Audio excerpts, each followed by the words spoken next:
नमस्कार दोस्तों, स्वागत है आपका हमारे ऑनलाइन प्लेटफॉर्म में। और बायोलॉजी की इस क्लास में आज हम एनिमल किंगडम को लेके आए हैं। और एनिमल किंगडम में हम सबसे पहले प्रोटोजोआ के इम्पोर्टेंट क्वेश्चंस को देखेंगे। यहाँ से बार बार क्वेश्चंस पूछे जाते हैं, तो स्टार्ट करते हैं प्रोटोजोअन्स के इम्पोर्टेंट क्वेश्चंस को। अमीबा में यदि एक्टिन को संदमित अवरोधित करने वाली औषधि की सुई लगा दी जाए तो उसकी गति तुरंत रुक जाएगी, तर हो जाएगी, मंतर हो जाएगी और प्रभावित रहेगी, बिकम फास्टर, स्टॉप इंस्टेंटेडली, और बिकम स्लोअर, रिमेन अनइफेक्टेड। तो ऑप्शन नंबर ए सही हो जाएगा, तुरंत रुक जाएगी। यदि अमीबा में एक्टिन को अवरोधित करने वाले दवा इंजेक्ट की जाती है तो वह सक्रिय साइट विशिष्ट एंटीबॉडी अमीबी गति को क्या करेगा, रोकता है, अर्थात अमीबी गति रुक जाती है। अमीबी गति यूकैरियोटिक कोशिका के साइटोस्केलेटन के एक्टिन फिलामेंट्स में प्रतिवर्ती परिवर्तनों के कारण होती है। फीडिंग इन स्पोरोजोआ स्पोरोजोआ में भक्षण होता है कोशिका मुख द्वारा, स्वपोषी सूक्ष्म रंध्रों द्वारा, पक्षमाभि द्वारा। तो ऑप्शन नंबर सी सही हो जाएगा, सूक्ष्म रंध्रों द्वारा। स्पोरोजोआ में भक्षण जो होता है सूक्ष्म रंध्रों द्वारा होता है। Trypanosoma is polymorphic, which of following stage lack of flagellum. Trypanosoma बहुरूपी होता है, इसके निम्नलिखित प्रावस्थाओं में किसमें कसाब नहीं होता है। लेप्रोमोनाट, क्रिस्थीडियल, ट्रिपेनोसोम और लिशमैनियल। तो लिशमैनियल स्टेज में जो है इसमें कसाब नहीं होता है, ऑप्शन नंबर डी सही हो जाएगा। निम्न में से कौन सा उपसंग अनंतः रूप से अंतः परजीवी है। सार्कोमेस्टिकोफोरा, स्पोरोजोआ, सीलियोफोरा, नीडोस्पोरा। तो ये जो है यूपीपीसीएस प्री में और टीजीटी बायोलॉजी 2011 में भी आ चुका है, और उत्तराखंड पीसीएस में उत्तराखंड लेक्चर में 2020 में भी ये क्वेश्चन आ चुका है, तो इसलिए एग्जाम की दृष्टि से बहुत ज़्यादा इम्पॉर्टेंट है। तो ऑप्शन नंबर बी सही हो जाएगा, स्पोरोजोआ। ठीक है, अंतः परजीवी कौन सा है, स्पोरोजोआ। स्पोरोजोआ उपसंघ के सदस्य अपने परजीवी जीवन शैली के कारण सरल शरीर रचना रखते हैं।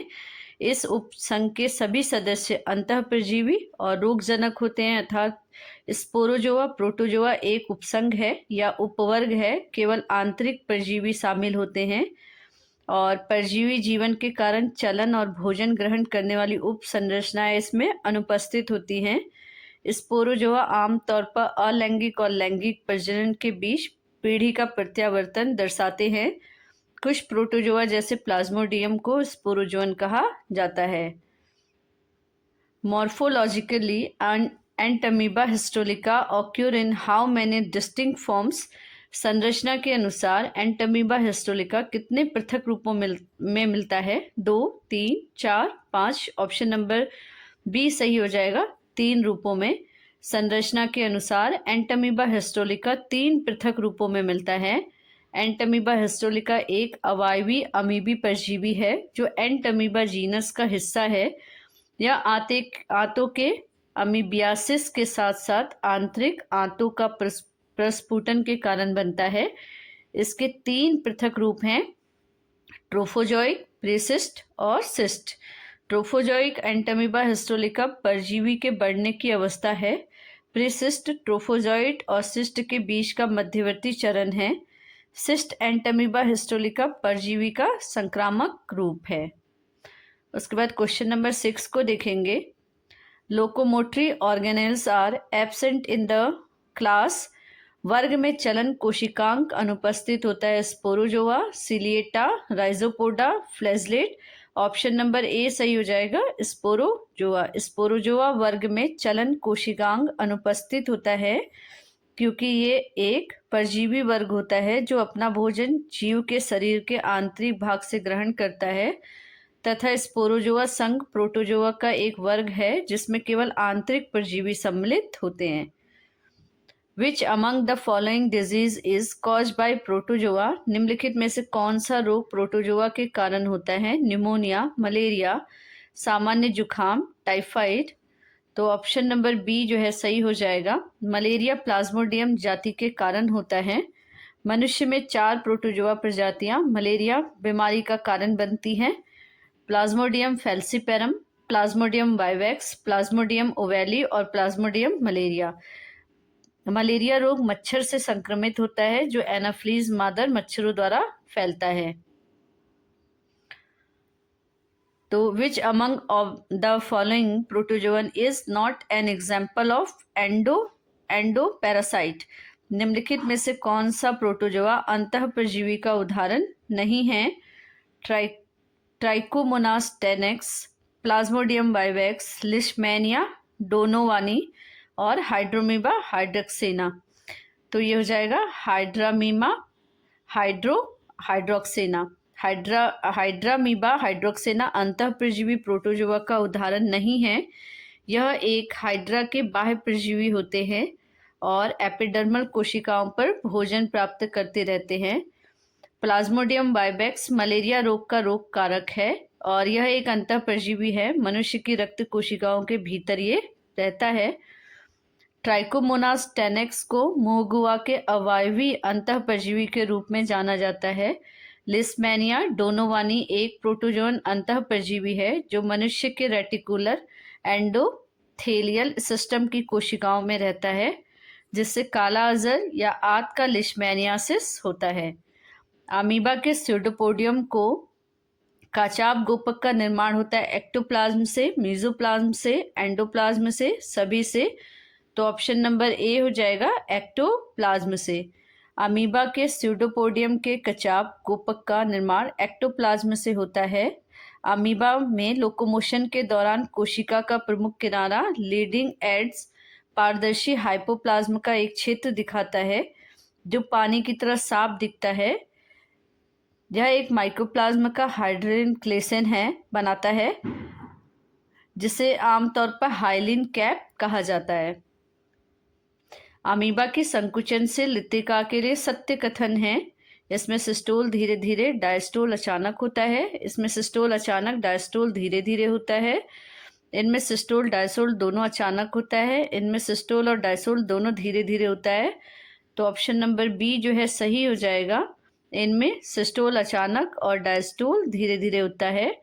अमीबा की संकुचनशील रेतिका में सिस्टोल अचानक तथा डायस्टोल धीरे धीरे होता है। संकुचनशील रेतिका अमीबा में पानी के संतुलन को बनाए रखने में मदद करती है। इसका कार्य अंतःप्राशनी नामक प्रक्रिया के माध्यम से कोशिका से पानी को पंप करना है। डायस्टोल की अवस्था में पानी धीरे धीरे रेतिका में आता है और सिस्टोल की अवस्था में संकुचन या पानी का निष्कासन तेजी के साथ होता है। अमीबा के लिए सही है जूट्राफिक, लेंटिल, अकोशिकीज और जगत मोनेरा। तो अमीबा के पोषण जो है हेलोजोइक, जूट्राफिक या फिर हेटरोट्रॉफिक में होता है और ये फैगोसाइटोसिस प्रक्रिया द्वारा भरण पोषण करता है। कोशिकीय जीवों का आमतौर पर कोई विशिष्ट आकार नहीं होता है, जैसे अमीबा का कोई निश्चित आकार नहीं होता है। और अमीबा एक लैटिन जीव है जो रुके हुए पानी जैसे झील और तालाब में पाया जाता है, परंतु अमीबा अकोशिकीय जीव नहीं होता है, यह एक कोशिकीय जीव होता है। अमीबा प्रोटिस्टा जगत में शामिल है।